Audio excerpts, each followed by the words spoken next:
Hello, this is a short tutorial to show you how to use the Lds Tools app.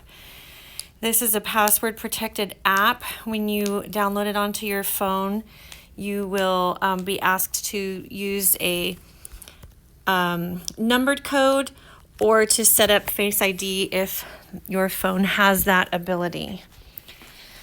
There are a lot of tools on here that are really useful that we're going to talk about. I'm going to start with the left column and then move a little bit around from there. So at the top left we have the directory, which is self-explanatory. You can click on the directory and scroll through the names and find phone numbers and emails. If people have uploaded their photos, you'll see those there. I'm going to go ahead and come down to the side where there are blue letters in the alphabet. I'm going to touch the letter R to find myself in the R category. And when you click on my name, you can see my phone number, my email address. If you want to see what my callings are, you can click on the map to get directions to my house, and it shows you how to get there. You can, if you would like, click on the arrow to the left of my name to actually have the GPS guide you to my house. That will open up whatever map app that you have on your phone already.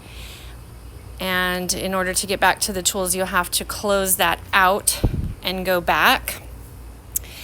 And also a fun feature about the maps, you can see orange dots that show you where the members live, and you can see who lives around you. Okay, so that's the directory. Underneath that is the organizations button. This is very useful if you're looking for a specific leader. I'm going to click on the primary button because there are a lot of teachers under the primary organization, so I can click on the primary presidency here. If I wanted to know who the primary president was and contact her, I could click on Sister Evans' name and find her contact information. Or if I'm trying to figure out who my child's primary teacher is, I can click on the class and it will say who the teacher is, and it goes through the music callings and activity days and things like that. So that information is available to everyone. Underneath that is a group tab that is not very often used, but you can create group contact files here. The next tab is the meeting house tab. If you're traveling and you want to find out if there's a church building nearby, you can find the church building. You can click on the icon. It will tell you the address. If you click on the actual word meeting house, it will take you to a list of the wards and what times they meet. From this page also, you can click on the diagonal blue arrow here to take you directly to the map to have the GPS guide you to that church building. Or you can send it to somebody else by clicking on the arrow in the square in the top right hand corner. If you wanted to send the directions to a friend, you can do so by clicking that arrow. Very useful.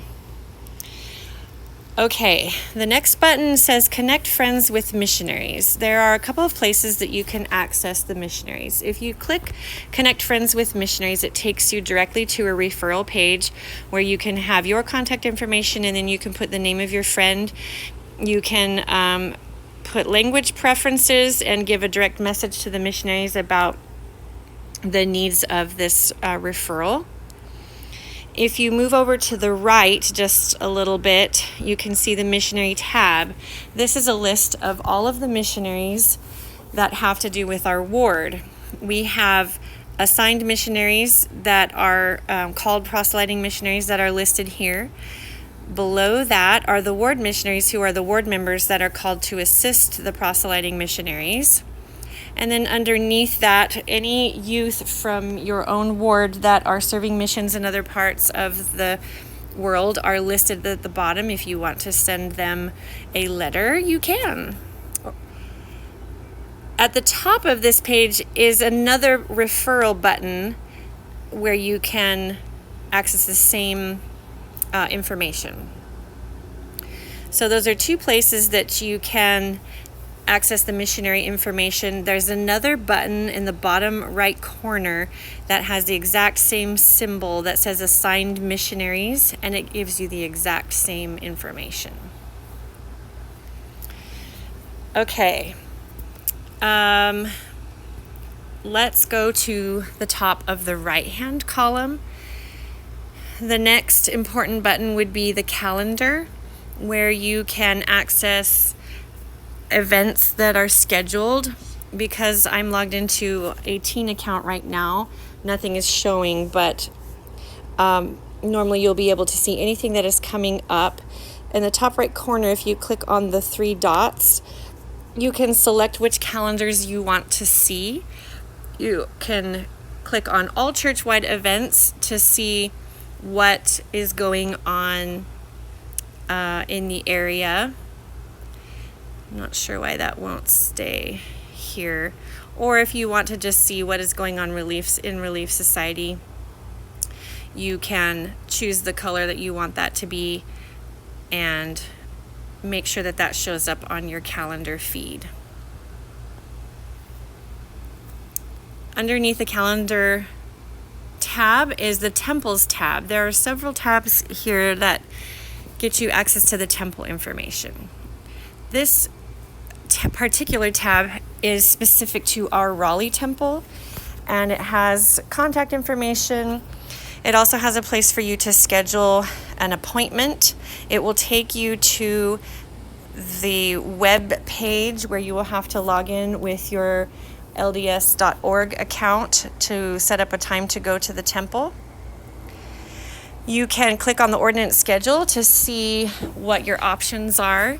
I'm going to go ahead and move the calendar to Tuesday, June 11th, and it will show you what your options are. And then you can either call the temple or schedule online from there. The prayer roll can be accessed here, and you can submit your names to the nearest temple. That is also, there's also a quick link for that on the home page. If you click on Ordinances Ready, it will either take you to your Family Search app that may be already downloaded on your phone, or it may take you to the internet where you will sign in with your Family Search account, which is most of the time the exact same sign-in as your LDS.org account. And then this is important information to see when the temple will be closed. It's really neat to be able to see a history of the temple down at the bottom of this screen where it talks about the milestones, and you can actually access the dedicatory prayer for our temple. We can see that the Raleigh temple was dedicated in 1999 by President Hinckley, and that prayer is listed here. The other place that you can quickly access the prayer roll without having to go through the temple tab is this green tab on the right-hand column, and it just takes you quickly there. If you go to the temple tab in the bottom left corner of the screen, that will show you all the temples of the world, and that's kind of fun to browse. There's another app down at the bottom. In the bottom right corner, there's a pink tab that says Ordinances Ready. And if you are not going to be scheduling your own appointment but just want to see the work that is ready to be done, you can click on that. And once again, it will either take you to your Family History app or to the FamilySearch.org website where you will sign in and access that information there. This is taking a long time to load. I'm just going to go right back. I'm going to close this out and go right back to the LDS Tools. One of the other helpful tools here is this one in the middle of the right-hand column here with the heart in the blue circle, where you can see the ministering assignment. You can see who your ministering brothers and sisters are and find their contact information. If you have a ministering route, you will also see that here, and you can access the information for the brothers or sisters that you are ministering to. There are 3 resources at the bottom here that are a little different. You can access the handbook and callings from the church website if you do not have the Gospel Library app on your phone, but if you have the Gospel Library app, this will pull up on your screen. You will need to close that out again to get back to your LDS Tools app. You can access the Come Follow Me manual, which is just a shortcut, once again taking you to the Gospel Library app that may already be downloaded on your phone, or you may need to access that through the church website. This last resource, Just Serve, can take you to the app if you have it downloaded on your phone. This shows you service opportunities in your area. If you don't have it downloaded on your phone, it will take you to the justserve.org website where you can type in your zip code and find out what service opportunities are available in your area.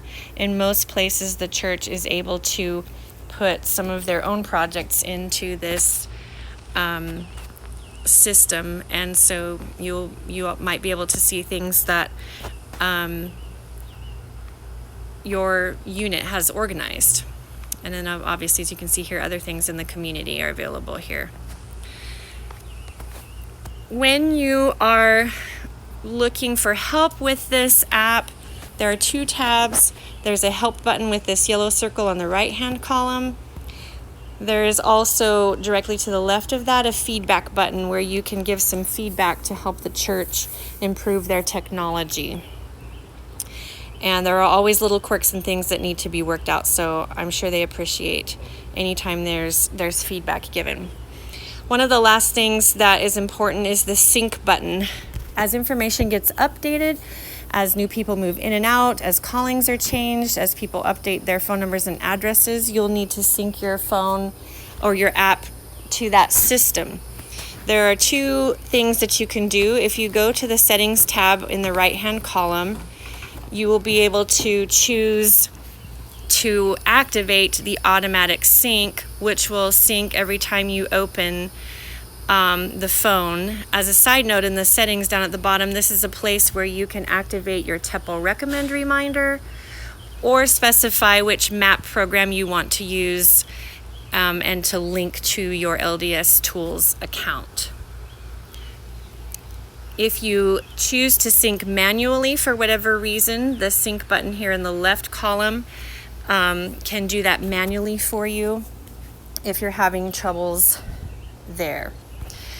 The last useful thing about this is that you can click and hold on any one of these tabs and reorder them or recolor them to your preferences. So if you decide that you want to have your ministering assignments close to the top, you can press the ministering assignment tab and select Move Tiles and just drag it up to the top where it will be accessed more quickly. And you can change the color if you feel like that would be useful to you, if you want it to stand out so that you can see it more readily. If I wanted to make it a bright color, I could do that. And personally, that would help me out to find the things that I'm looking for. You can, in the bottom right corner, click on the menu button to see all of these tools listed in a different format, if this is a little more useful for you. Hopefully that's helpful to you. I'm sure there are a lot of other things that this app can do that I'm not aware of, but hopefully this will get you started, and this can be a good resource for you as you serve in the church. Bye-bye.